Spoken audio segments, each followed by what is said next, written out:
I would like to invite you to close your eyes and listen. I have a dream that my 4 little children will one day live in a nation where they will not be judged by the color of their skin, but by the content of their character. I have a dream today.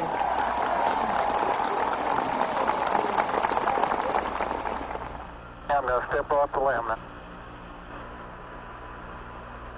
That's one small step for man, one giant leap for mankind. Columbia. Watch. You just press this button and speak into the air and... I'm having chest pain. I'm calling paramedics and your family, Mr. Miller. I've fallen, and I can't get up. We're sending help immediately, Mrs. Fletcher. See?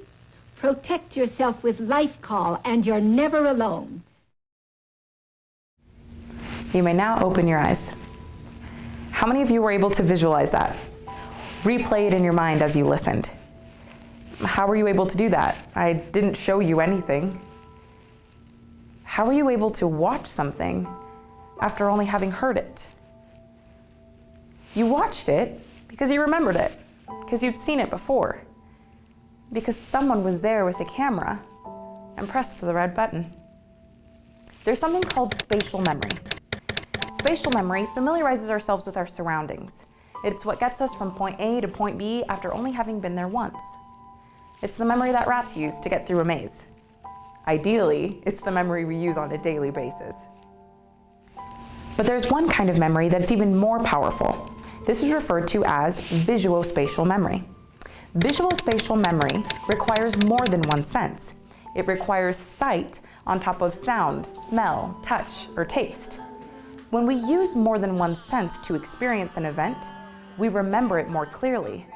In a sense, we can relive it.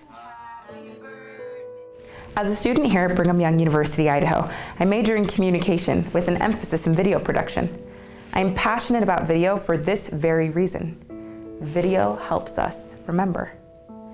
Now, this isn't your average Instagram everything kind of speech, because you may be thinking, what does a selfie or a picture of your food or what your hair looked like this morning have anything to do with or mean anything to anyone else? Well, in reality, you're right. It may not mean anything to anyone else, but it means something to you. That picture of a sunset that you've seen hundreds and hundreds of times with hundreds and hundreds of different filters may not mean anything to anyone else. But to you, it's a reminder of where you were and who you were with, what you did, what was said, what was felt. Memories are made and kept when someone presses the red button. We've seen this throughout history. Events like the Holocaust. Disheartening images that are constant reminders of our past. World War II. We were not physically there, but in a way, don't we remember it?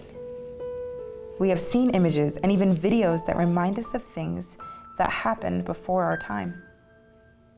September 11th. Many of us were actually old enough to remember experiencing this event. I remember getting up for school one morning, watching the news and worrying about my grandparents that lived in New York at the time. Coming in from the side. You did. That was Yes, and that's the second explosion. We remember these things because we saw them, because someone was there with a camera and pressed the red button. On my 18th birthday, I decided to go to the Rexburg Temple for the very first time. I went and I had a wonderful time, but the moment I walked out, I realized I'd missed a call from my dad. And I hate missing birthday calls. I mean, you can always call them back and they'll sing happy birthday, but it's not the same. So I got his voicemail, listened to it, gave him a call back, and it was all okay. A few months later, my father was diagnosed with something called corticobasal degeneration. Corticobasal degeneration is a progressive neurological disorder characterized by nerve cell loss and atrophy or shrinkage of multiple areas of the brain, including the cerebral cortex and the basal ganglia. Corticobasal degeneration progresses gradually, slowly leaving the body paralyzed. My dad was 44 years old. I decided to serve a full-time proselyting mission for the Church of Jesus Christ of Latter-day Saints. I was away from home for 18 months. And during this time, I received periodic updates about my father's health condition.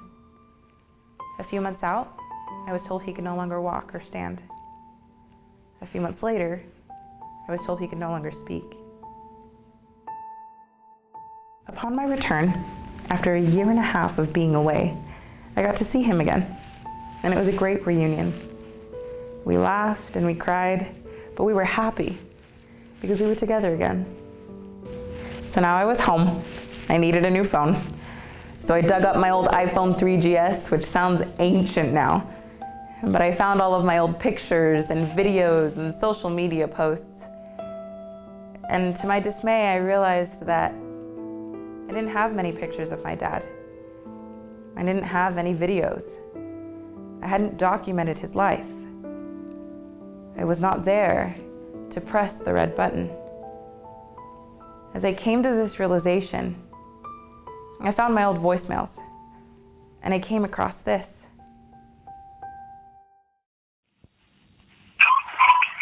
Happy birthday to you. Happy birthday to you. Happy birthday, dear Alexsa. Happy birthday to you. Is Daddy wishing you a happy birthday? Hope you're having a good one over there. I figure you are in the temple because you told me that you were gonna go. Bye, sweetie.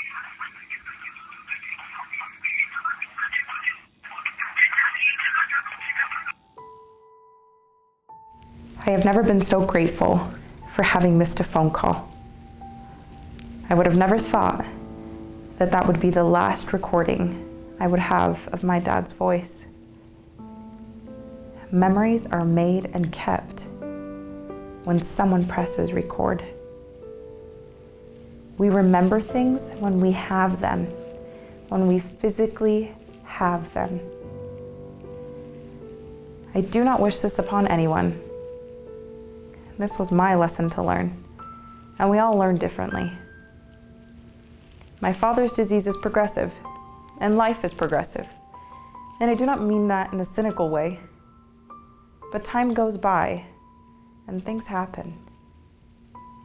But when we take the time to record our memories, we allow our brains to be even more powerful than they ever could be on their own. We can keep our memories forever. I want to invite you to close your eyes once more. Listen to your father's voice.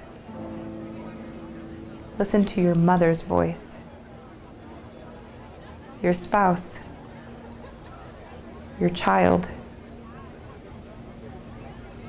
Can you hear them? Go out there and press the red button.